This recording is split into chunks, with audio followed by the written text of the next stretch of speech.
Show me your friends and I'll show you your future. Unless you want average in America, married, 2.4 kids with 1.5 dogs. But I can guarantee you, you will never achieve anything greater than your highest aspiration. If you want $1 million, you'll make $1 million, not $1.5 million. If you want 10 million, 100 million, and you'll never exceed that. If you change 1 billion lives, that's a formula to become a billionaire and change the world. Time costs lives. Show me your friends and I'll show you your future. You want to know why you're all f***ed up? Just look at the bums you hang around with. I do what you don't want to do, that you know that you got to do to be where you want to be. Ted Turner just gave his 75th anniversary party on CNN a few months ago. And he makes a couple of comments and he says, number one, and I'm not suggesting this for everybody, it's how I lived though. First 10 years of my starting CNN, I slept on my couch. I didn't have an apartment. Bill Gates slept in the office. Steve Jobs slept in the office. And I can go down a whole list. Now these are super successful, mega wealthy guys. I slept in my office. Not everybody's willing to make that sacrifice. But it's not the only thing. But even if you don't sleep in your office, if you want to send your kids to a better school, if you want to be able to take care of your mother when she gets dementia, if you want to do, this all takes money. My children aren't getting any of my money when I die. Not one centavo, not one penny. And 2 of my kids are cool with it. One of them's not so cool with it. I'm not gonna, I think Andrew Carnegie, by the way, Andrew Carnegie, arguably the richest, most successful entrepreneur of all time, he said the best thing that you can have for a child is him to be born into poverty. And I agree.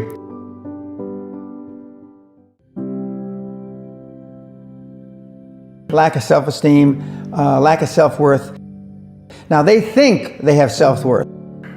They think because they've made a few bucks. But in actuality, and when they measure it against the other 8, 10, 12 people sitting around the table, they realize, or they start to question, hell, maybe I was just lucky.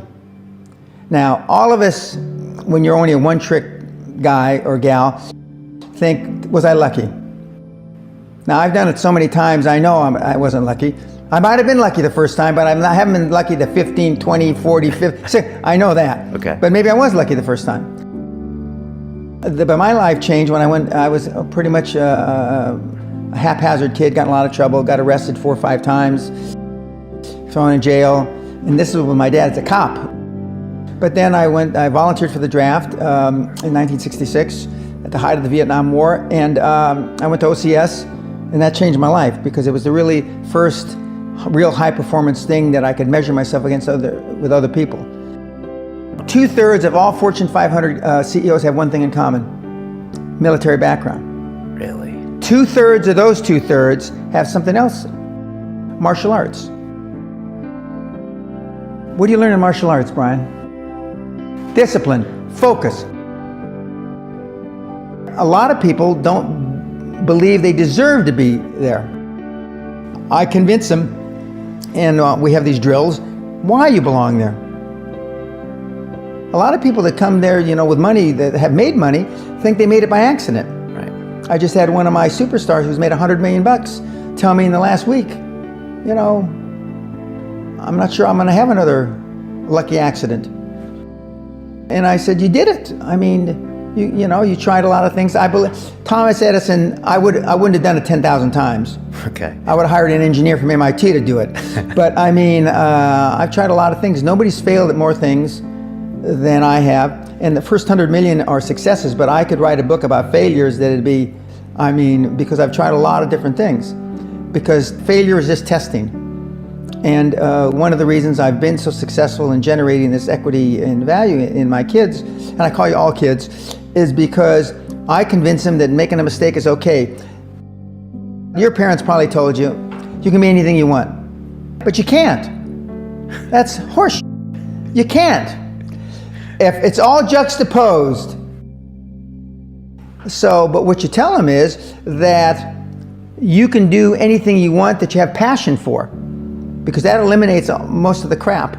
Because most people don't follow their dream. You know, like they say in The Sound of Music, you can't have a dream come true unless you have a dream. Now, I still dream. I dream in Technicolor.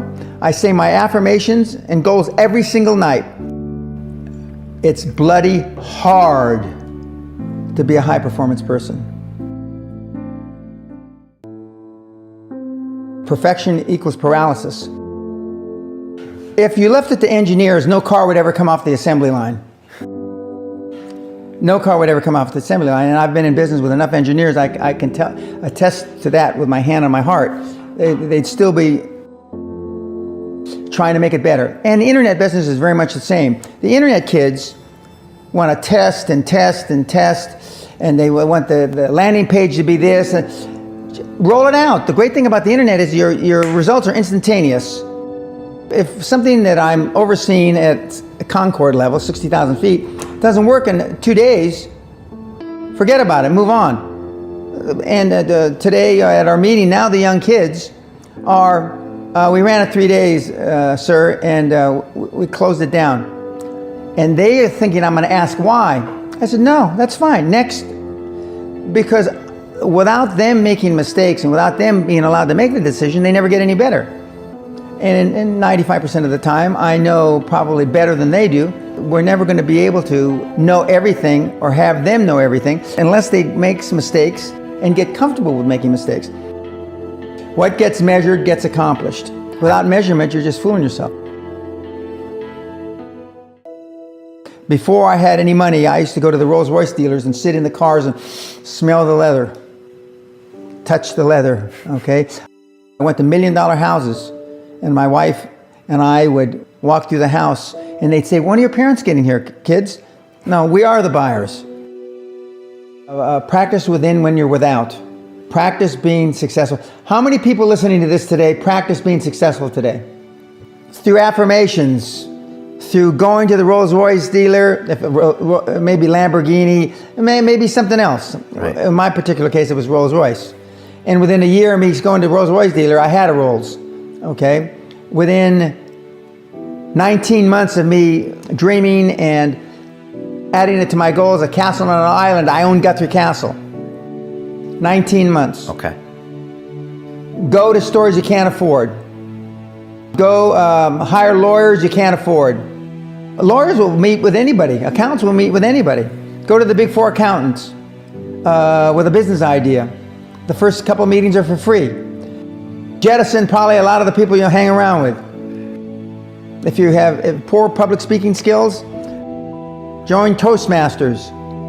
Do these. If you went to a good school and you're not successful, go to the alumni deals. Okay?